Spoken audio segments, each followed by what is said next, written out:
would have liked to make a mallet out of these pieces of oak.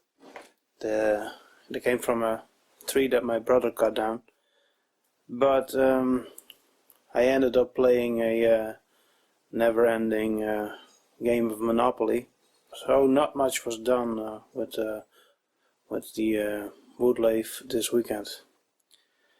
But I thought I'll give you an update anyway. As you can see, I have mounted a VFD drive, and that gives me a nice speed range up to a maximum of about 650 RPM. And I don't think I should go any faster with these type of bearings. I mounted the motor directly to the board. There's no way to adjust the belt tension. This also means that it will be hard to do any sliding spindle threading, because for that the belt length needs to change a bit. But I don't think I will need to thread anything when doing woodwork. Unfortunately, there is a bit of a problem with the motor, and I'll let it run now.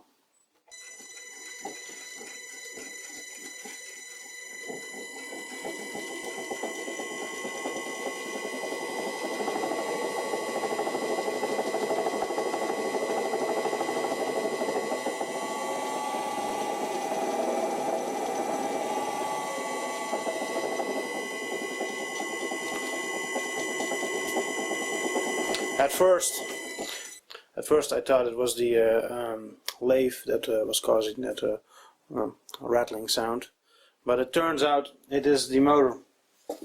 There is some play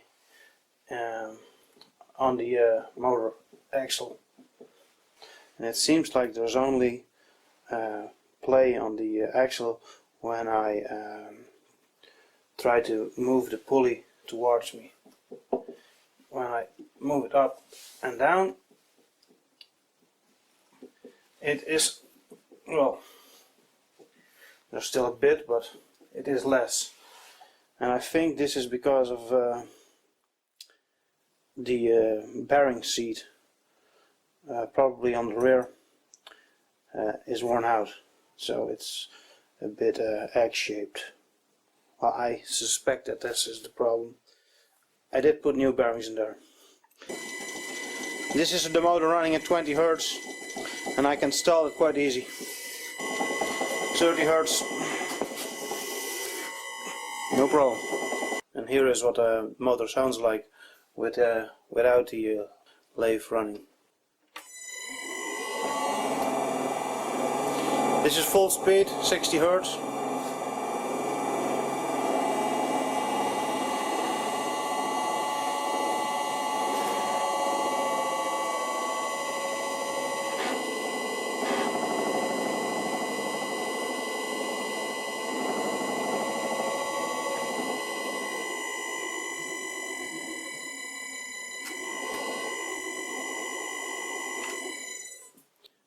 I will probably try gluing the bearings in place, but I think I will need to look for another motor. I did not completely waste the weekend playing Monopoly.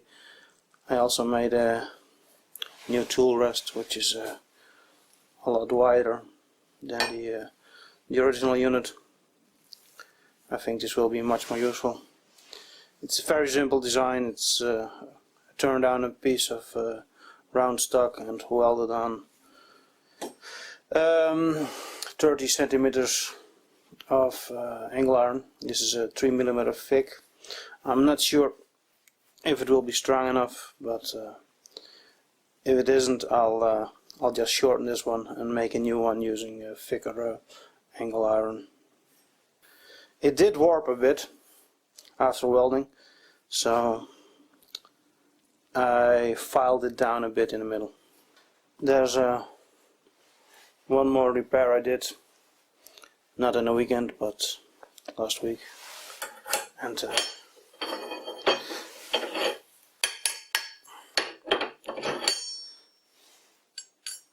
this little thing here was missing, So I wasn't able to properly lock things up, and that's probably why they